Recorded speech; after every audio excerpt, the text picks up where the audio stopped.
अस्सलाम वालेकुम। राम राम भाई लोगों। आज मैं आपसे बात करने आया हूँ डीडवाना मांगे ऑक्सीजन प्लांट। और आपको भी पता है, मुझे भी पता है कि हमारी ज़िंदगी के अंदर सांस की कितनी बड़ी अहमियत है। आज हमारे देश में जो कोरोना महामारी चल रही है, जिसकी वजह से क्या आम इंसान, क्या नॉर्मल, क्या बड़ा, क्या छोटा, सभी लोग परेशान हैं। और आपने और मैंने कहीं ना कहीं हमारे घरों में और हॉस्पिटल के अंदर अपनों को दम तोड़ते हुए देखा है। तो हमारे डीडवाना के अंदर हम ये चाहते हैं कि ऑक्सीजन प्लांट जल्दी से जल्दी लगे। और पिछले 2 दिन से छोटा बड़ा, गांव, शहर, यहाँ तक कि हमारे आउट ऑफ इंडिया रहने वाले अरब कंट्री में भाई लोग सभी लगे हुए हैं। और उन्होंने बहुत ज़बरदस्त मेहनत की है। 48 घंटे के अंदर अंदर 40 लाख रुपए से ज़्यादा डोनेशन आ चुका है। और मुझे लगता है कि सिर्फ कल का दिन या 2 दिन के अंदर अंदर इंशाअल्लाह हम डीडवाना के अंदर ऑक्सीजन प्लांट का काम शुरू कर लेंगे। और मैं यही अपील करने आया हूँ कि आज तक हमने फ्री के अंदर सांस लिए, और अब आपको समझ आ गई होगी कि किस तरीके की महामारी चल रही है, जो हमें पैसे दे के भी सांस नहीं मिल रही है। मेरे पास सुबह से लेकर रात तक इतने कॉल आते हैं कि भाई साहब जयपुर के अंदर सिलेंडर की व्यवस्था करा दो, खाली ही दिला दो, खाली दिला दो, भाई साहब बढ़ावा दिला दो। मतलब लोगों को पैसे दे के भी ऑक्सीजन नहीं मिल पा रही है। आज आप देखिए कि मतलब हमारा देश कहाँ पहुँच चुका है। मैं जयपुर के अंदर किसी भी हॉस्पिटल में जाता हूँ या किसी भी पेशेंट को भेजता हूँ तो डॉक्टर पहले कहते हैं, कॉल फ़ोन पे कह देते हैं कि भाई अगले के पास ऑक्सीजन सिलेंडर है, अगले के पास ऑक्सीजन के ऊपर लगने वाला रेगुलेटर है, अगला खुद के इंजेक्शन और दवाइयाँ भी खुद ही लेके आए। तो आप सोचिए, आज तक आपने, मुझे नहीं लगता पूरी दुनिया में, हिंदुस्तान की बात नहीं है, बात पूरी दुनिया की हो रही है, आज तक आपने किसी दुनिया में या हमारे हिंदुस्तान के अंदर आपने कोई ऐसा हॉस्पिटल देखा है जहाँ पे हम पेशेंट को लेके जाते हैं और डॉक्टर हमें बदले में कहते हैं कि दवाइयाँ भी आपकी होगी, इंजेक्शन भी आपके होंगे, सिलेंडर भी आपका होगा। अरे यार, ये हम कहाँ आ गए, किस जगह जा रहा है हमारा देश। तो मेरे युवा साथियों, मेरे भाइयों, आप सबसे ये अपील है, मैं ये चीज़ बहुत करीब से देख रहा हूँ और आपको समझाना चाहता हूँ कि ये वक्त बैठ के लूडो खेलने का नहीं है, बैठ के बातें बनाने का नहीं है। कहीं ना कहीं इस बीमारी में हमारे देश के अंदर योगदान देने का है। मेरे भाइयों, आप कहीं भी बैठ के अपने मुल्क के लिए, अपने पड़ोसी के लिए, अपने परिवार के लिए आप कुछ भी कर सकते हैं। सिर्फ और सिर्फ आप में एक जज्बा होना चाहिए। और बहुत सारे युवा साथी काम कर रहे हैं, जैसे कि आपको पता है, सबसे बड़ा उदाहरण आपको देता हूं मैं, मुस्लिम महासभा लाडनू। उन युवाओं को देखिए आप, पिछले 10 दिन से उन्होंने कल तक 900 सिलेंडर बिना पैसे लोगों के अंदर जिनको जरूरत थी उनको दिए।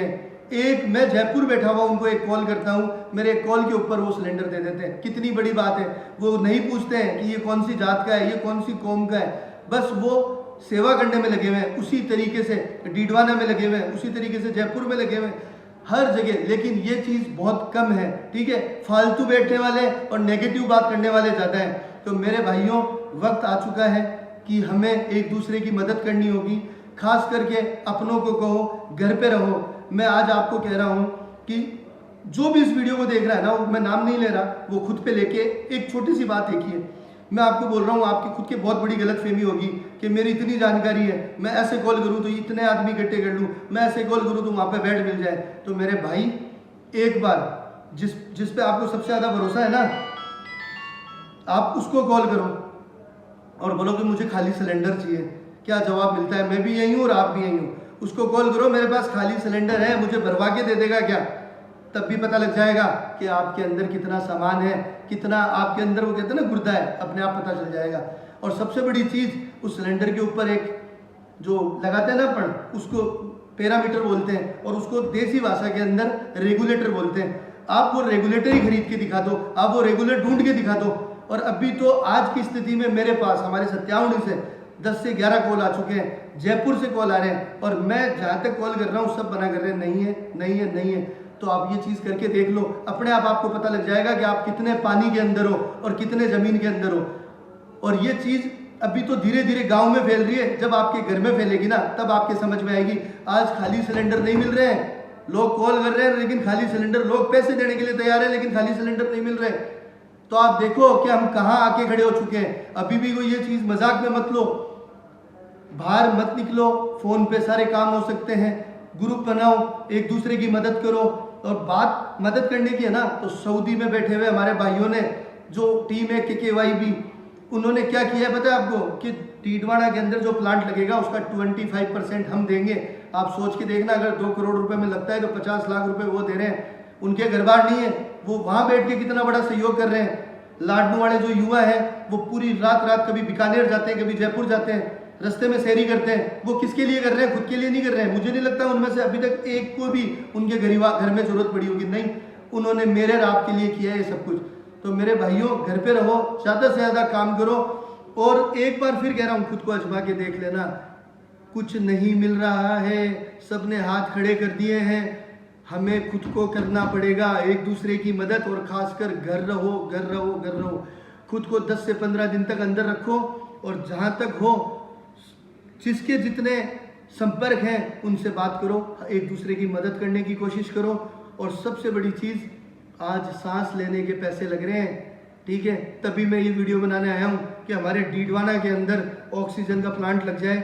मैं सभी का धन्यवाद देना चाहता हूँ, 36 कौम का, जो आगे बढ़ के जिसकी जितनी कैपेसिटी है उससे डबल वो कोशिश कर रहे हैं। बहुत बड़ी बात होती है 2 दिन के अंदर 40 लाख रुपए से ज़्यादा, और 2 दिन के अंदर मैं कह रहा हूँ 2 करोड़ रुपए भी होंगे। और इससे डीडवाना, लाडनू, जायन और आसपास का पूरा तबके को ऑक्सीजन दे पाएंगे, ठीक है। तो ये चीज़ हमको ये पहल करनी पड़ेगी। ये आपके सामने बार बार कॉल आ रहे हैं मेरे, मैं बताने नहीं चाहता, सुबह से लेके मेरे पास 1000 कॉल आते हैं, ठीक है, 20 लोगों के ऑक्सीजन के लिए कॉल आते हैं, मैं सिर्फ 3 की हेल्प कर पा रहा हूँ। आप देखिए क्या हालत हो गई है, कोई मंत्री काम नहीं आ रहा है, कोई पैसे काम नहीं आ रहे हैं। अरे मुझे कोरोना थोड़ी होगा, अरे मुझे तो नहीं होगा, हवा के अंदर जहर फैल चुका है, डॉक्टर कहते हैं कि पूरी हवा में कोरोना है। बस आपके शरीर के अंदर कितनी ताकत है, आप उस चीज़ को कितना झेल सकते हो। कोरोना शायद मेरे पास भी बैठा होगा, आपके पास भी बैठा होगा, बस वो एक ताक में, एक इंतज़ार में बैठा है, इसके कब जुकाम लगे या ये थोड़ा सा कमज़ोर पड़े और मैं इसके ऊपर हावी हो जाऊँ। पूरा गेम दिमाग का है और घर पे रहने का है। तो मेरे भाइयों, घर पे रहो, इस चीज़ को करीब मत आने दो। हवा के अंदर जब जहर फैल चुका है तो आप सांस कहाँ से लोगे?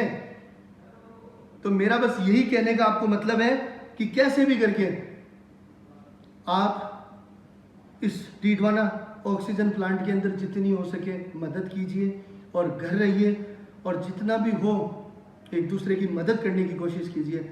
आप घर से बाहर निकलते हो, उस हवा के अंदर उस वायरस को, उस कोरोना को साथ ले जाके घर में हमारी औरतें हैं, बच्चे हैं, बुजुर्ग हैं। और मैंने इतनी करीब से इतनी सारी मौतें देख ली, आप भी सुन रहे होंगे। मैं तो जयपुर में रह रहा हूँ, मुझे पता है, मैं दिन में 3 बार हॉस्पिटल भाग के जाता हूँ। जितनी मेरे में कैपेसिटी है मैं उतना काम करने की कोशिश कर रहा हूँ। मैं तो कुछ भी नहीं हूँ, बड़े बड़े मंत्री संतरियों ने हाथ खड़े कर दिए। तो आप भी घर पे बैठो और जितनी हो सके इस अभियान से जुड़े और हर इंसान की मदद करें, चाहे वो हनुमानगढ़ बैठा हो, चाहे वो मकराना बैठा हो, चाहे वो सीकर बैठा हो, चाहे वो टोंक बैठा हो। मेरी जितनी कोशिश होती है, मेरे में जितना ऊपर वाले ने मुझे नवाजा है, मैं पूरी कोशिश कर रहा हूँ। आप भी पूरी कोशिश करो। और ये वक्त एक रहने का है, साथ रहने का है, और इंशाल्लाह हमारी जीत जरूर होगी। जय जवान, जय किसान।